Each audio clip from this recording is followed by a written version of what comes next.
So my name is Matea Corkovic. I'm an urban planner at the County Administrative Board of Västra Götaland. And I'm sitting in this house, so it's really close for me to come here.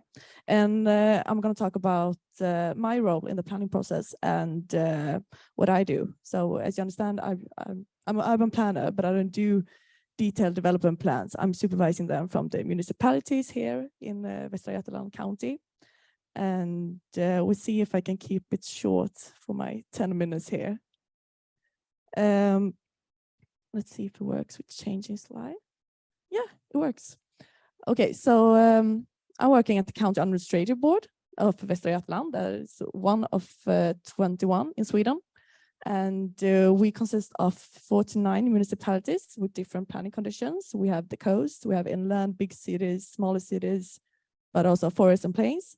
And we are the biggest county administrative board if you count how many municipalities we have.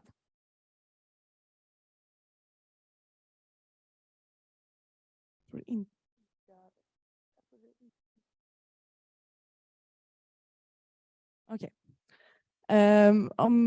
Yeah, the County Administrative Board is working for a sustainable society. And our main role in the planning process is to safeguard and coordinate state interests in the various processes of the Planning and Building Act. And we see ourselves as the extended arm of the state. And we have an advisory role and a supervisory role, and through a possibility to reconsider certain decision, and we are responsible for and can intervene on adopted plans and issues that can affect national interests, environmental quality standards, intermunicipality interests, and issues that are concerning health and safety.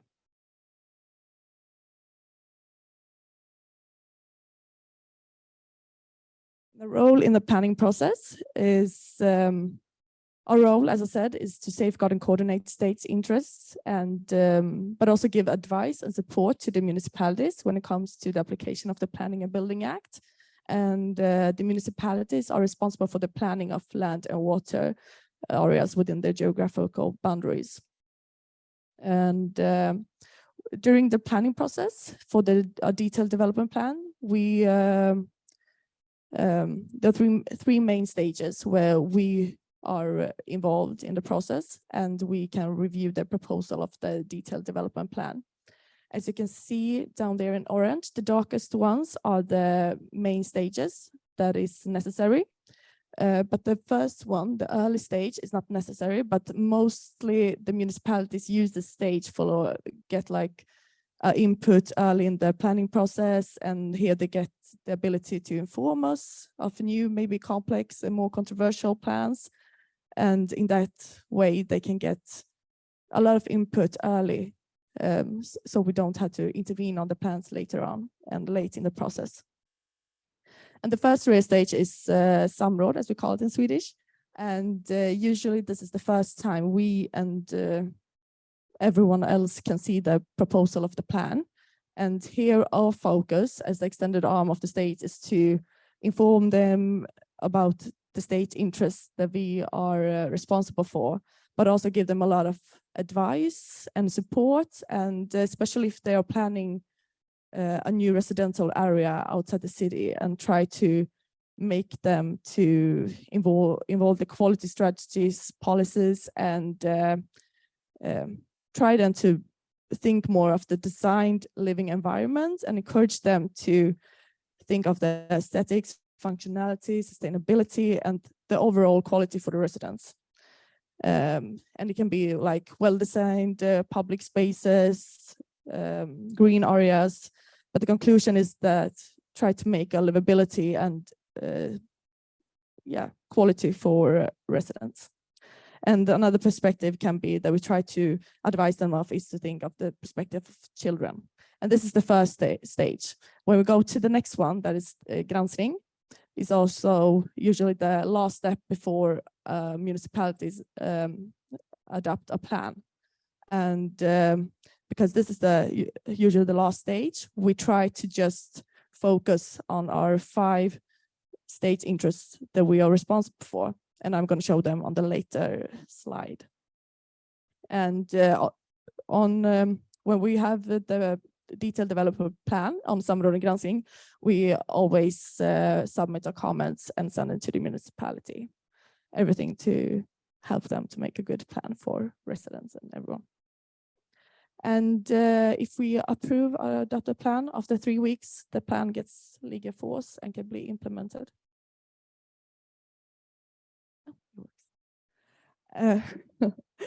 As I said, there are 5 state interests that we're responsible of during our examination of a planning proposal. And we assess if a national interest has been provided for, if an environmental quality norm has been followed, if a coastal protection has been suspended in a correct manner, if coordination of issues concerning land and water areas that concern several municipalities has taken place in a suitable manner, and if a development or structure is suitable considering human health and safety or the risk of accidents, flooding, or erosion.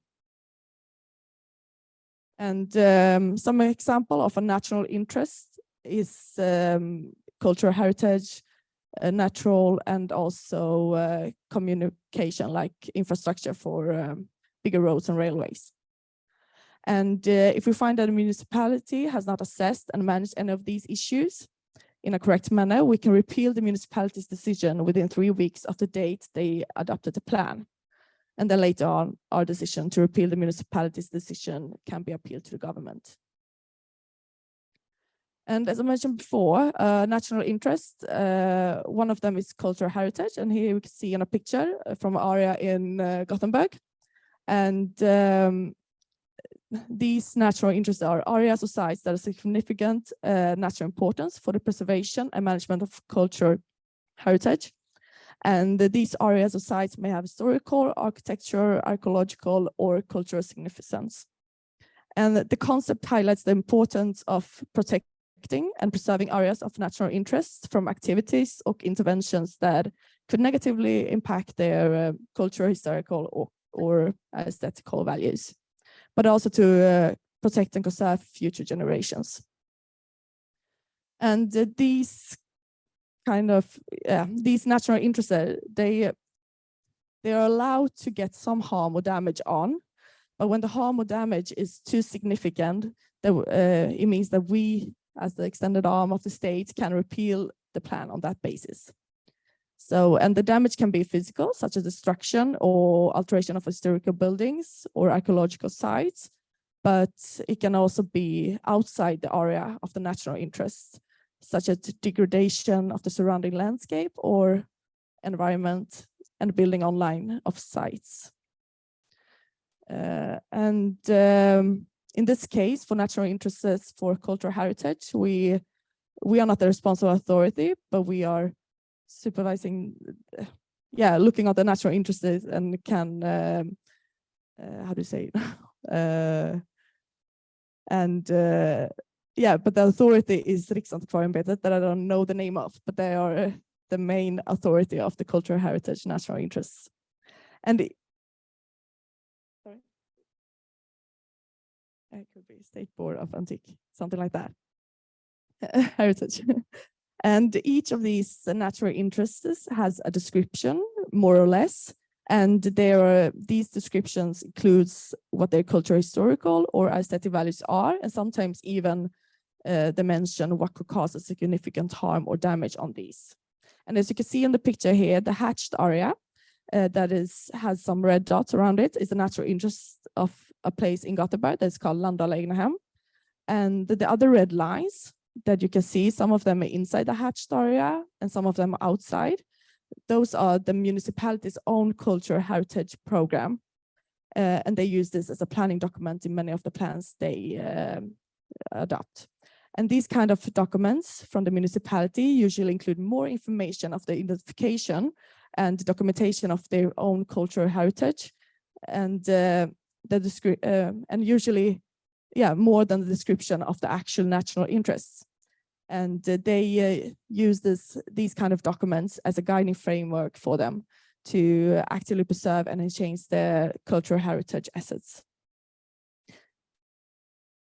Oh, really? Oh, I've seen And the scene of the picture here, it's not always that the natural interest is the same boundary of the geographical boundary as the municipality's own cultural heritage program. And yeah, let's see if I can make it short. And another example is, it was actually an example on the last slide, but on this example, we have the Westlink project, also called Västlänken. And it's this isn't a detailed development plan, but it's a plan for a railway tunnel under the center of Gothenburg that is building now. So if you're walking around in Gothenburg, everything is a working place.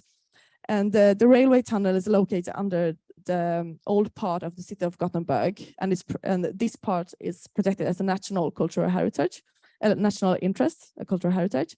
And in 2014, the government adopted the plan.